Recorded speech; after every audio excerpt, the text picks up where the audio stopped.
굉장히 좀 어려웠고요. 수익을 창출하는 데 실패를 했습니다. 그래서 버티면서 좀비 기업이 되는 것보다는 실패한 거를 인정하고 다음 사업으로 빨리 넘어갔던 것 같습니다. 다음 사업 했던 거는 이왕 할 거면 큰 시장 도전하자. 6억 이상의 인구가 있는 동남아 시장이었습니다. 베트남 시장에는 가능성이 많겠다. 굉장히 급성장하고 있고 인테리어 시장에 문제가 많고 이거는 풀 수 있는 문제다. 한국의 7, 80년대가 성장했던 것처럼 부동산 시장이 성장하면 인테리어 시장은 따라올 수밖에 없고 그래서 인테리어 시장 IT 쪽 창업을 하게 됐습니다. 안녕하세요. 저는 스페이스티를 운영하고 있는 류현주입니다.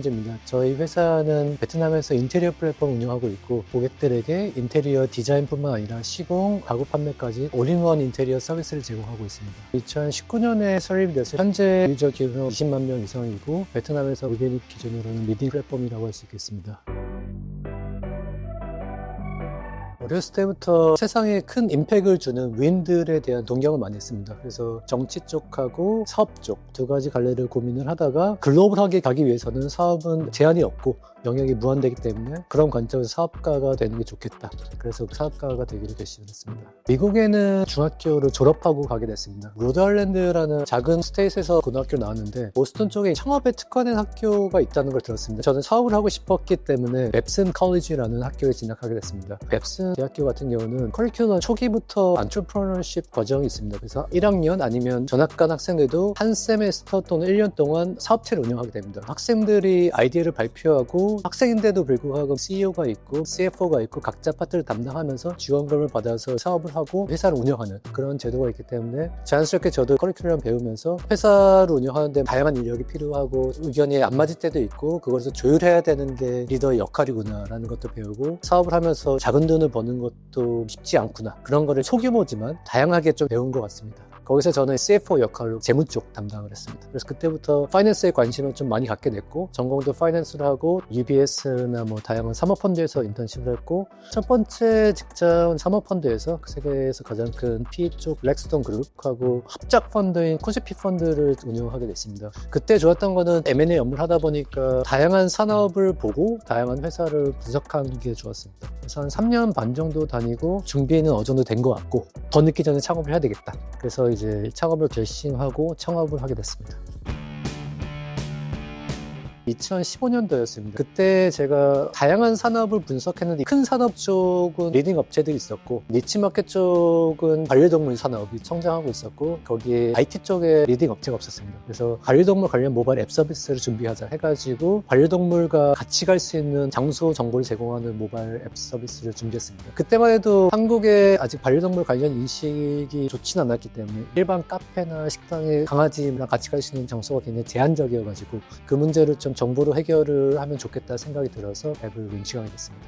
일단 굉장히 좀 어려웠고요. 론칭하면 다 되는 줄 알았는데 그게 뭐 아니더라고요. 유저가 증가해도 거기서 이제 또 수익을 어떻게 창출할 거냐 문제가 남아있었고 어떻게든 수익 창출하려고 유통업체랑 손을 잡고 다양한 반려동물 관련 제품을 유통해서 수익 창출을 하려고 했습니다. 다만 그 당시에 자금도 없어서 소규모로 할 수밖에 없었고 그렇게 하다 보니까 규모를 키우기가 쉽지 않았고 앱을 통해서 수익을 창출하기에는 유저 수가 그만큼 도달하지 못했고 굉장히 좀 딜레마에 빠졌었습니다. 다양한 문제를 직면한 결과 수익을 창출하는 데 실패를 했습니다. 그래서 그때 한 2년 정도 운영을 하고 맛있게 첫 번째 사업은 실패를 하게 됐습니다. 사업이 실패하고 나서 기분이 굉장히 안 좋았고 좀 아쉬웠고 그래서 아직도 노트북에 보면 그때 개발했던 안드로이드 소스코드가 있습니다. 아직도 못 버리고 있어요. 아직도 소스코드가 남아있는데 다만 이제 계속 버티면서 아무 의미 없이 좀비 기업이 되는 것보다는 실패한 거를 인정하고 빨리 부활을 해서 다른 사업을 하는 게 좋다고 생각이 들어가지고 다음 사업으로 빨리 넘어갔던 것 같습니다. 다음 사업했던 거는 핀테크 분야였습니다. P2P 랜딩 쪽으로 글로벌 시장에 진출을 해보자. 사업을 하는 데 있어서 어려운 건 다 마찬가지다 생각이 첫 번째 사업을 하면서 들었습니다. 그래서 이왕 할 거면 큰 시장 도전하자. 그래서 미국이랑 뭐 중국 등 큰 시장을 많이 봤는데 미국 시장을 진출하기에는 그만한 자본이 좀 없었고 중국 시장에 진출하기에는 외국인이 하기에는 좀 쉽지 않다. 그 당시에 또 여러 가지 이슈로 대기업들은 철수하던 상황이었고 그래서 잠재적 있는 시장을 보니까 6억 이상의 인구가 있는 동남아 시장이었습니다. 그때 저희 VC가 태국 연계 프로그램 마침 하고 있었습니다. 한국에 있는 스타트업들을 태국으로 진출하는 프로그램을 하고 있었고, 그래서 그때 그 일환으로 같이 가게 됐고, 프로그램이 한 몇 주간 진행됐고 끝난 후 저만 남아 있었고 다른 업체들은 다 한국으로 돌아갔죠. 그때는 좀 막막하더라고요. 아무것도 없는 상황에서 네트워크도 없고 혼자 이제 시작해야 됐던 상황이기 때문에 막막했고, 다만 시장성을 보고 갔기 때문에 그때부터 그냥 좀 뛰어다녔던 것 같습니다. 연수원 미팅이나 법인설립부터 뭐 시장 조사도 하고 핀테크 관련된 뭐 협회도 찾아다니고, 그때가 이제 한 2017년도였는데 당시에 태국 정부 입장에서 핀테크는 좀 그레이한 에리어, 법률 쪽도 없고 법률 제정도 애매모호한 상황, 그리고 좀 더 깊숙이 들어가 보니까 외국인이 금융업을 한다는 것, 특히나 대법을 한다는 것 자체가 쉽지 않은 거였고, 변호사 의견을 받아봐도 생각보다 쉽지 않다. 그래서 고민을 했죠. 이미 왔는데 어떻게 해야 되나. 그때 피벗에 대한 고민을 하게 됐습니다.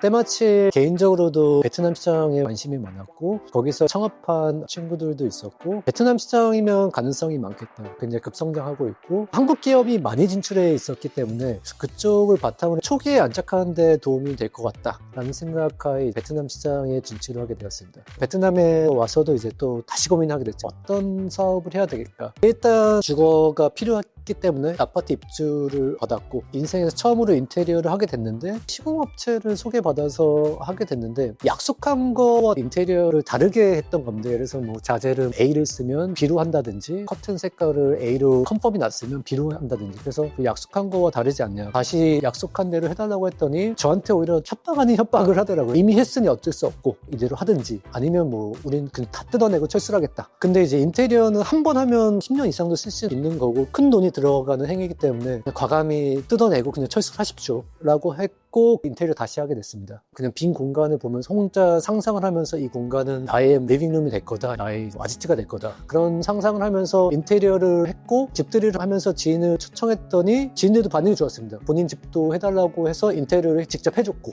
그런 과정에서 보니까 인테리어 시장에 아직 문제가 많고 이거는 풀 수 있는 문제다. 그리고 IT 시장에 아직 그 당시에 플레이어가 없었습니다. 그래서 이 문제를 해결하면 시장성도 충분히 있고, 한국의 7, 80년대가 성장했던 것처럼 부동산 시장이 성장하면 인테리어 시장은 따라올 수밖에 없고, 그래서 인테리어 시장 IT 쪽 창업을 하게 됐습니다. 처음에 가구 커머스를 시작했습니다. 그래서 기성 가구를 파는 데 집중했는데, 베트남 시장은 가구 사는 것도 중요한데 아파트를 분양받을 때 빈집으로 분양받기 때문에 인테리어 시공부터 해야 됩니다. 부엌이 없는 경우, 옷장이 없는 경우, 심지어 화장실 변기조차 없는 경우도 많기 때문에 일단은 집에 부엌이 있어야지, 일단은 벽 페인트 칠을 하고 전구를 달아야지. 그래서 시공이 앞단에 있는 겁니다. 그래서 가구를 팔려고 하는데 시공 문의가 계속 왔고, 한 고객이 의뢰가 와서 그래 일단은 우리가 시공 부분도 한번 해보자, 고객의 문제가 있으니까 이거 우리 해보고 우리가 해결할 수 있고 사업적으로 성장시킬 수 있으면 해야 되겠다 해서 첫 고객 인테리어를 성공적으로 마쳤고, 그 고객분이 핸드오버가 끝나고 집으로 초대를 해주셨습니다. 집으로 초대해서 저녁 식사를 하면서 만족스러워서 내 친구들한테도 소개해주겠다 그러면서 뭐 다양한 좀 인테리어 얘기를 나눴는데, 이제는 프로덕트 마켓을 찾았다, 이걸 바탕으로 성장을 해야 되겠다, 두 번의 실패는 했는데 세 번의 실패는 없다, 이 사업은 반드시 성공시켜야 된다, 그런 생각에 가득 차서 집에 가는 길에도 이걸 어떻게 하면 좀 최적화하고 어떻게 하면 스케일업을 할까 고민이 많았던 것 같습니다.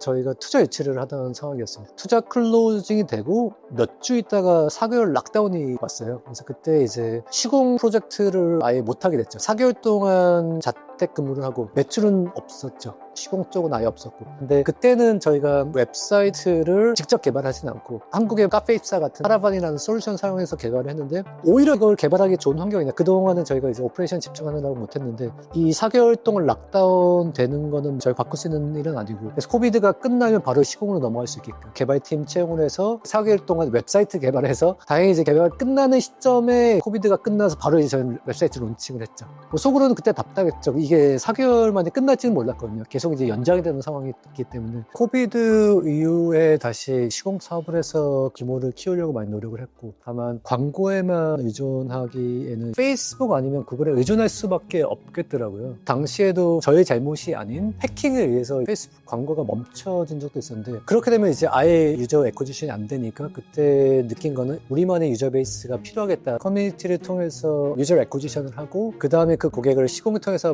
모네타이즈 하는 게 좋겠다 생각이 들어가지고 이제 커뮤니티도 키웠고, 커뮤니티는 기능 만든다고 모이는 것도 아니고 각 대학교 캠퍼스들 다니면서 유저를 애쿠지션하고 그들이 올린 이미지를 보면서 새로운 신규 유저가 유입되고 사이클을 만들고 거의 기반이 없던 상황에서 월 평균 20% 이상 성장을 해가지고 현재 유저 수에 다다르게 됐습니다.